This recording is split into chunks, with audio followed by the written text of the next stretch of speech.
대한민국 대통령 선거가 봉숭아 학당을 방불케 하는 코미디로 전락하고 있습니다. 집권 여당의 후보는 전과 사범의 말만 하면 실언을 내뱉고 정권 교체의 열망을 안고 선출된 국민의힘 윤석열 후보는 선대위조차 꾸리지 못하고 이준석 김종인에 휘둘리고 있습니다. 한마디로 개판 대선입니다. 집권 5년 동안 적폐청산이라는 그럴듯한 명분으로 나라는 부동강나고 부동산 폭등과 부정부패로 그야말로 나라가 막장이 되었습니다. 여당에 누가 나와도 찍어서는 안 되는 명백한 이유로 정권 교체는 분명히 당연한 진리입니다. 제2의 문재인을 다시 본다는 건 뒷목 잡고 쓰러질 일 아닙니까? 그럼에도 불구하고 여론조사상 압도적인 야당의 유력 후보는 평생을 칼잡이로 살아온 검사 출신 4개월 정치 초보라는 게 말이 됩니까? 지금도 이준석 김종인에 휘둘러 쩔쩔매고 있는데 과연 대통령이 된다면 주변에 그들이 이야기하는 파리떼와 하이에나에게 얼마나 뜯어먹히겠습니까? 눈에 선하지 않습니까? 검사로서 윤석열은 불의에 맞서 잘 싸워왔기에 이해를 하지만 당장 눈앞에 놓여있는 코로나 방역, 부동산 문제, 청년 실업과 노인 문제, 미래 먹거리 등 몇 달 공부해서 될 수도 없고 돼서도 안 된다고 생각합니다. 국민의당 안철수 후보께 묻습니다. 정말 끝까지 완주하실 겁니까?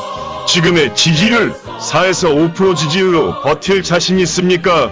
하늘이 두동강나도 이번에는 그야말로 젖먹던 힘까지 쏟아붓고 완주해서 신화를 남기시길 바랍니다. 정치 10년 동안 욕도 많이 먹고 실망도 많이 줬지만 야권에서 믿을 수 있는 사람은 아무리 생각해도 당신밖에 없습니다. 욕하는 사람들 자세히 보면 그놈들은 대부분 정치권에서 사라져야 할 놈들입니다. 안철수 팔아서 언론에 한 줄 기사라도 나오고 싶은 떨거지들입니다. 그냥 무시하시면 됩니다. 대선 D-Day 남은 110일 안에 무슨 일이 벌어질지는 아무도 모릅니다. 민주당은 이미 국민의 신임을 잃었습니다.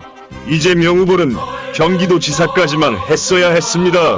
홍준표 의원의 말대로 형수상 욕 듣고 이 사람을 대통령으로 뽑는다는 건 거의 맹신에 가깝습니다. 김종인, 이준석의 힘을 빌어 윤석열 후보가 정권을 바꾼들 얼마나 바뀌겠습니까? 또다시 국민들은 피냄새가 진동하는 대한민국을 볼 겁니다. 국민의힘은 절대 변하지 않습니다. 뇌물 전과자가 언론에 떠들건 말건 신경 쓰지 마세요. 국민들은 알 겁니다. 아무려면 안철수가 김종인보다 못 살아왔습니까?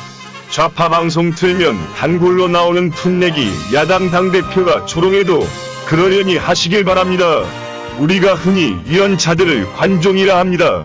그거 평생 못 고칩니다. 그게 국민의힘입니다. 지난 총선에 민주당이나 국민의힘 모두 위성정당 만들어 국회의원 수 늘리는 꼼수정치만 하는 자들입니다.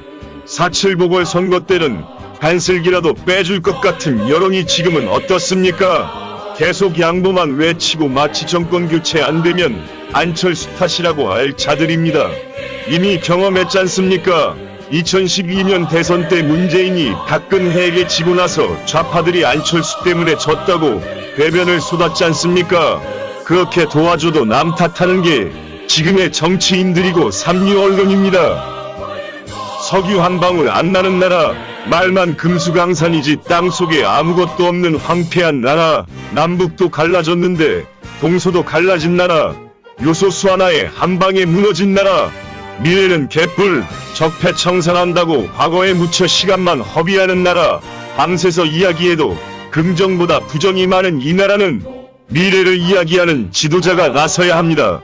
먹지도 못하는 이념에 사로잡혀 음주운전자와 초보운전자에게 5,200만 대한민국 운전대를 맡길 순 없습니다.